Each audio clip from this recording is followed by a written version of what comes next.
स्वामी जी एक इंटरेस्टिंग प्रश्न पूछता हूं, बड़ा सुंदर प्रश्न है कि मूर्ति का भगवान और जिंदा भगवान, देखिए सारे विश्व पर दृष्टिपात करो तो कितने मंदिर भारत में, असंख्य मंदिर है, सबकी प्राण प्रतिष्ठा करके अपने अपने भगवान को बिठा करके और फिर लोग कई कई वर्षों तक वो उनकी उपासना करते अपनी अपनी विधि से और प्राप्त करते हैं। प्राप्ति का लक्ष्य होता है, कामना करते हैं, वो हो गया हमारा मूर्ति का भगवान। और आप कहते हो, दादा भगवान कहते हैं कि जिंदा भगवान तुम्हारे भीतर है, तुम बाहर कहां ढूंढ रहे हो? तो कृपया मूर्ति का भगवान और जिंदा भगवान क्या देता है, कौन सा ज्यादा लाभदायक है? हालांकि प्राप्ति की बात नहीं कर रहा हूं, लेकिन फिर भी एक व्यवहार दृष्टि से बात करता हूं। दो धाराएं चल रही है, उपासना की धारा और निर्विचारता की धारा जो अपन कर रहे हैं। कृपया दोनों का डिफरेंस बताइए और ये डिफरेंस बता करके अपनी अपनी विधि हम किसी कटाक्ष करते हैं, लेकिन इस मानव जीवन में सबसे ज्यादा क्या लाभदायक हो सकता है दोनों में से, वो कृपया बताइए। बहुत सुंदर प्रश्न है और ये लोगों के ध्यान में रहना चाहिए। प्रश्न के लिए धन्यवाद और सभी श्रोताओं को मेरा नमस्कार। बहुत बड़ी बात है, एक चेतन भगवान और दूसरा माना हुआ सांप्रदायिक भगवान। एक भगवान की हिस्ट्री है और एक भगवान शाश्वत है, जिनकी हिस्ट्री नहीं होती है। एक भगवान की पूरी हिस्ट्री कुदरत ने बनाई है और एक भगवान खुद ही परमानेंट है, जिसको कोई बना सकते नहीं है, और दोनों का अस्तित्व समाज में रहेगा। क्योंकि आखिर धर्म है, वो आध्यात्म की ओर जाने का एक रास्ता है। और इसीलिए जब ह्यूमन लेकिन मानव की जब बिगिनिंग होती है, तो वो उसका जन्म जंगलों में होता है, एक जंगली व्यक्ति की तरह। इनके लिए न कोई सोसाइटी है, न कोई रूल्स एंड रेगुलेशन है, और न ही कोई प्रकार का आहार विहार, लाइफ, रिस्पॉन्सिबिलिटी और हिताहित का कोई ज्ञान है। तो जंगली अवस्था में से थोड़ा अपग्रेड आके वो ह्यूमन बनता है और ह्यूमैनिटी को बिलीव करता है कि इंसान दूसरे इंसान को हेल्प करे। वो आगे जाके उसको लगता है कि भी मैं हेल्प तो करता हूं, अच्छी बात है, मगर मेरे को और ज्यादा सुविधा चाहिए लाइफ में, तो उसके लिए पुण्य की जरूरत है। और पुण्य की प्राप्ति के लिए जो मैं प्रयास करूंगा, इससे पाप भी हो सकता है, तो उसके लिए प्रायश्चित भी होना चाहिए। तो धर्म ने पाप, पुण्य और प्रायश्चित का मार्ग बताया और पुण्य के लिए पूरा फॉर्मेट बताया, और फॉर्मेट को फॉलो करके पुण्य बनाओ, और अपनी अपेक्षाओं को पूरा करने के लिए जब आप गलत रास्ते पर चले जाते हो तो पाप बंद हो जाता है, तो उसको अगर भुगतान नहीं करना है तो उसके लिए प्रायश्चित बताया। यानी मानव समाज के उत्थान के लिए ये सामाजिक और धार्मिक धर्म की स्थापना हुई, नेचुरल संजोगों के अधीन, क्योंकि ये जीवन जीने का एक स्टेप है। आगे बढ़ना है, मगर प्रत्येक स्टेप की भी एक वैल्यू होती है, जिसके ऊपर पाव रख के हम आगे जा सकते हैं। भले ही वो हमारा अंतिम डेस्टिनेशन नहीं हो, मगर स्टेप तो जरूर है। अगर 10 स्टेप की सीढ़ी है, उसमें से बीच के 8 निकालेंगे और पहला और 10वां रखेंगे तो हम नहीं पहुंच पाएंगे। तो कहने का मतलब ये जरूरी है, स्टेप सब जरूरी है। भगवान को मूर्ति के रूप में मानना ये पुण्य का कार्य है। भगवान को पूजा पाठ करना ये पुण्य का कार्य है। भगवान के पास पापों की प्रायश्चित करना पुण्य का काम है। भगवान को भक्ति से आरती उतारना ये पुण्य का काम है। भगवान के पास अच्छे इंसान बनने की, पुण्य कार्य करने की शक्ति मांगना ये भी अच्छी बात है। और इसके अलावा भगवान की भक्ति में लिप्त हो जाना और थोड़े समय के लिए संसार को भूल जाना ये भी अच्छा है। मगर इंसान की जो सोच होती है वो क्यों रुक जाती है, आगे नहीं बढ़ती है? क्योंकि धर्म के मार्ग में जो धर्मगुरु शिक्षा देने वाले वो अपने संप्रदाय को अंतिम सत्य बताते हैं और बाकी और कुछ जानने की, समझने की जरूरत नहीं है ऐसा बताते हैं। और इसीलिए जो लोग इस संप्रदाय को फॉलो करते हैं वो आगे का सोचते, सुनते या समझने की कोशिश नहीं करते। और इसीलिए जो धर्म का स्टेप है उसी से ही उसका जन्म मरण का चक्कर चालू रहता है, पाप पुण्य से। तो मैं ये नहीं कहता हूं कि मानव धर्म और सांप्रदायिक धर्म गलत है, मगर ये भी कहना चाहिए कि ये स्टेप है।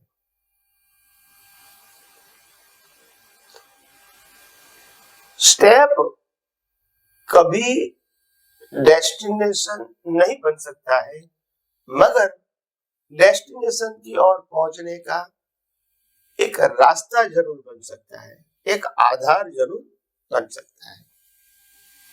ये बताना चाहिए हर धर्म वाले जो अलग अलग प्रकार की बात करते हैं वो क्यों अलग अलग प्रकार की बात करते हैं? क्या जानबूझ के करते हैं? नहीं। जिस महापुरुष ने ये मार्ग दिखाया, उस महापुरुष जिस रास्ते पर चला वो रास्ते का अनुभव लोगों को बांटा और बाद में अंतिम सत्य तक पहुंच गया। मगर अंतिम सत्य तक पहुंचने के लिए एक ही रास्ता नहीं है, डेस्टिनेशन एक है, रास्ता अनेक है। और इसीलिए सभी महापुरुषों ने अपने अपने अनुभव का रास्ता बताया अंतिम सत्य को पहुंचने के लिए। अभी कहेंगे कि रास्ते में फिर तो इतना डिफरेंस क्यों आ गया? तो एक एग्जाम्पल से मालूम हो जाएगा।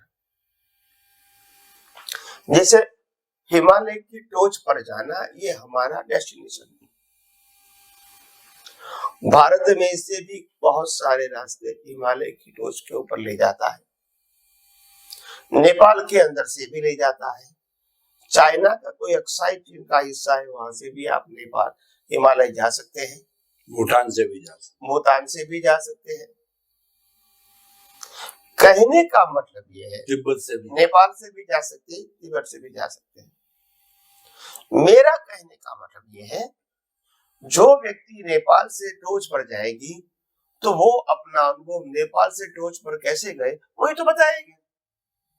जो भारत में से जाएगा वो भारत के रास्ते पर टोच पर कैसे जाएगा वही अनुभव बताएगा। जो नेपाल से जाएगा वो नेपाल से टोच पर गया वही अनुभव बताएगा। जो भूटान से जाएगा वो भूटान से टोच पर कैसे गया वही बताएगा। जो चाइना से जाएगा वो चाइना से टोच पर कैसे गया वही बताएगा। तो डेस्टिनेशन तो एक है, मगर रास्ता अलग होने के नाते जो जो रास्ते पर वो गए वो अनुभव लोगों को शेयर किया। यानी शेयर करने वाले गलत नहीं थे। क्या बताया? गलत नहीं थे, मगर ये रास्ता है, डेस्टिनेशन नहीं है, वो बताना उनकी परंपरा में लोग भूल गए हैं कि ये रास्ता बताया है, डेस्टिनेशन तो हमारा सबका एक ही है। तो अंतर रास्ते में है। तो जो रास्ते में अंतर दिखा गया है, तो हम हो सके कि उन अवस्था में उनको एक ही रास्ता मिला और पहुंचे। हम अगर इस रास्ते से कोई अच्छा सरल रास्ता मिलता है तो हम देखें। हम ये नहीं कहते कि ये गलत रास्ता है, मगर आपने रास्ते को ही अंतिम सत्य बना दिया तो फिर डेस्टिनेशन नहीं मिलेगा। तो बात ऐसी हो गई सभी धर्मों में, और इसीलिए सब रास्ते में ही भटक गए और एक दूसरा व्यक्ति रास्ते के ही कंपटीशन में लगे कि तुम्हारा भगवान अलग, हमारा भगवान अलग, तुम्हारा मंदिर अलग, हमारा मंदिर अलग, तुम्हारे मंत्र अलग, हमारे मंत्र रिलेटिव ट्रूथ, व्यू पॉइंट में चले। तो क्या करेंगे भाई? वो तो रास्ता था, वो डेस्टिनेशन नहीं है। तो कहने का मतलब आध्यात्म विज्ञान आपको रास्ता भी दिखाता है और डेस्टिनेशन की भी जागृति देता है। और डेस्टिनेशन अंतिम सत्य है, रास्ता अंतिम सत्य नहीं हो सकता है। रास्ता चेंज नहीं हो सकता है, मगर डेस्टिनेशन हर समय लक्ष्य में रख देगा। तो इम्पोर्टेंट बात यह है कि हम सब रास्ते की अनुभूति की जो जड़ता होती, अवस्था होती, इसमें ऐसे पड़ गए, फंस गए, और फिर बाद में धर्मगुरुओं के माध्यम से इतने कट्टर हो गए कि हम खुद डेस्टिनेशन ही भूल गए। हम ये भूल गए कि राम कृष्ण महावीर ने जो रास्ता बताया वो डेस्टिनेशन के लिए बताया, उनके पास पहुंचने का रास्ता नहीं, वो जहां पहुंचे थे उस पहुंचने का रास्ता अनुभव से बताया। हम तो समझे रामकृष्ण महावीर को मानना वही तो डेस्टिनेशन है हमारा। ये गलती हो गई। समझ में आया? उन्होंने अनुभव से रास्ता बताया, वो गाइड थे, मार्गदर्शक थे, वो अनुभवी थे, मगर हमने समझा हमको जो बताने वाला है उसको ही अनुभव करना है, वो उसको नहीं करना। उन्होंने जो रास्ता बताया वो अंतिम सत्य जो सबका एक ही होता है वो बताया। तो ऐसी गड़बड़ हो गई और फिर इसको सुधारने वाला तो कोई होता नहीं है, क्योंकि हर धर्म इतना परिपक्व हो गया कट्टरता के माध्यम से कि कौन गलतियां को स्वीकार करेंगे। वो कहेंगे हम जो बताते हैं, हम मानते हैं, हम फॉलो करते हैं, वही सही है। तो मगर ये आध्यात्म विज्ञान का एक नम्र प्रयास है कि लोग रास्ते को भी जाने, अंतिम सत्य को भी जाने, और रास्ते के अंदर जो जो कुछ बिलीफ है इसको भी जाने और पास करके आगे बढ़े। यही हमारी तो भावना है। तो इसीलिए ये आध्यात्म विज्ञान है जो इतने सारे धर्म है इसको गलत नहीं मानते हैं, मगर धर्म के अंदर ही अंतिम सत्य मान लेना ये सोच सही नहीं है। अंतिम सोच रामकृष्ण महावीर नहीं है, अंतिम सोच है रामकृष्ण महावीर कहाँ पहुंचे, वो अंतिम सत्य है। और हमारी खोज वो अंतिम सत्य की होनी चाहिए। भले राम के मार्ग पे जाओ, कृष्ण के मार्ग पे जाओ या महावीर के मार्ग पे जाओ, प्रश्न मार्ग का नहीं है, मगर अंतिम सत्य सबका एक ही था ये समझना था। इसलिए रामकृष्ण महावीर को मानने वाले के साथ अंतर करना वो ठीक नहीं है। समझ में आया? हाँ, तो इसीलिए आगे आगे भी हम आध्यात्म विज्ञान में और बहुत सारी बातें बताते रहेंगे, जिससे आपका जीवन, सोच, समझ बहुत प्रौढ़ हो जाए और आपको सही रास्ते पर चलने का मार्ग मिले, यही मेरी शुभकामना। स्वामी जी, समस्त श्रोताओं की तरफ आपको बहुत बहुत धन्यवाद। मेरी बुद्धि स्पष्ट हुई कि आपने मूर्ति का भगवान और जिंदा भगवान है वो स्टेप बाय स्टेप पड़ाव बताए। पड़ाव से ही हम अल्टीमेट डेस्टिनेशन तक जाते हैं। वो अल्टीमेट डेस्टिनेशन है, वो सनातन सत्य सिद्धांत पर आधारित है, कभी बदलता नहीं है, वो शाश्वत है। और वह जो है वही हम है जो हमको प्राप्त करना होता है। स्वामी जी, आपने कहा समाज है, वहां सभी रहेंगे, सामाजिक जीवन भी होगा और उसके बाद में सांप्रदायिक जीवन भी होगा। लेकिन जो ये सब पड़ाव है, इन पड़ाव को अल्टीमेट मानना ये रॉन्ग बिलीफ है, ये अज्ञान है और उसी को ही मानते हैं। इसको ठीक करने के लिए ज्ञानी पुरुष की आवश्यकता होती है। और आपने सारी चीज बताई कि अल्टीमेट चीज है वो जो है सनातन सत्य है, तो उसको हमें बहुत ही अच्छी तरह से हम पालन करें तो हमारा लक्ष्य बन सकता है मुक्ति की ओर जाने का। अल्टीमेट सत्य जो है, राम और कृष्ण ने क्या प्राप्त किया, वो क्या थे, उसमें हम उलझ गए। उन्होंने क्या प्राप्त किया, अपनी मंजिल को ध्यान में रखना है और जो हमारा पड़ाव है उसको अल्टीमेट मंजिल नहीं मानना है। बहुत ही सुंदर स्पष्टीकरण रहा आपका। समस्त श्रोताओं की तरफ से आपको बहुत बहुत धन्यवाद।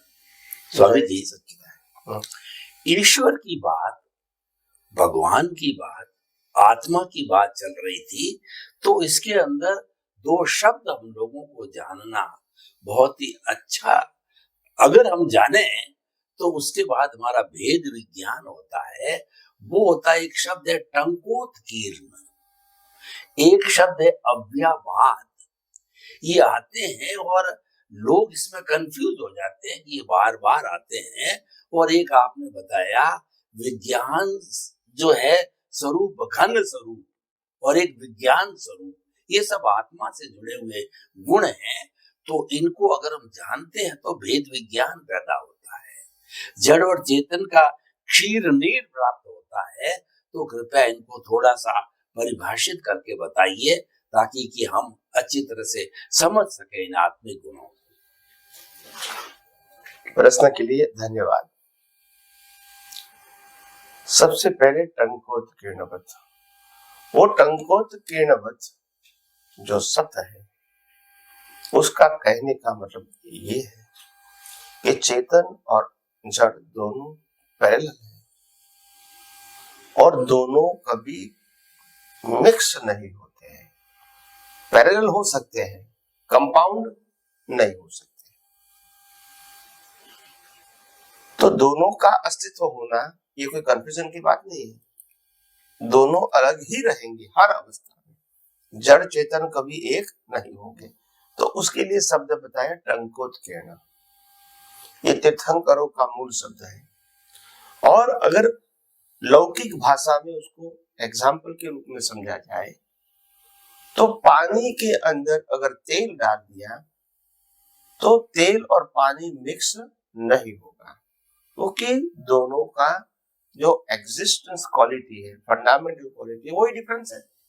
तो पानी में तेल मिक्स नहीं होगा, पानी के ऊपर तेल तैर कर घुलनशील। हाँ, तो ये टंकोत्कीर्ण शब्द का मीनिंग है, यानी जड़ और चेतन कभी एक नहीं होगा, साथ में होगा मगर एक नहीं होगा। और दूसरा शब्द आपने बताया अव्ययवाद स्वरूप। तो जो जड़ है और जड़ की प्राप्ति, जड़ की अवस्था की प्राप्ति, ये बाधा पीड़ा स्वभाव वाली होती है। मिलता है, नहीं मिलता है, मिलता है फिर चला जाता है, तो उससे सुख दुख की अनुभूति होती है। ये अवस्था की बात है। जब आत्मा की बात करेंगे, आत्मा की क्वालिटी की बात करेंगे, आत्मा के अस्तित्व की बात करेंगे, तो उसमें तो अवस्था है नहीं, अबाधित। इसीलिए उसको अव्ययवाद कहा, यानी उसमें बाधा पीड़ा नहीं होगी, सब कुछ परमानेंट, निरंतरा है। तो ये शब्द लाइव ईगो के लिए हम बाधा पीड़ा वाली अवस्था में इन्वॉल्व हो जाए या अव्यापाद स्वरूप में इन्वॉल्व या अटैच हो जाए, इसी के लिए दोनों है। मगर हमको इन्वॉल्व कहाँ होना है, अटैच कहाँ होना है, वो इंपॉर्टेंट है। जहां अटैच होगी वो आपका अनुभव होगा। तो इसीलिए ये टंकोत कहने के बाद ये अव्यापाद स्वरूप बताया और विज्ञान स्वरूप, फिर आपने तीसरा शब्द बताया विज्ञान स्वरूप और विज्ञान घन स्वरूप। आत्मा के अलावा शरीर का कॉज एंड इफेक्ट और पूरे कुदरत का संचालन, ये साइंटिफिक सर्कमस्टेंशियल एविडेंस है और वो आत्मा की हाजिरी से होता है, वहां प्रोसेस नहीं है। इसीलिए आत्मा है वो विज्ञान घन स्वरूप है, जिसके माध्यम से कॉज इफेक्ट एंड अवस्था होती रहती है।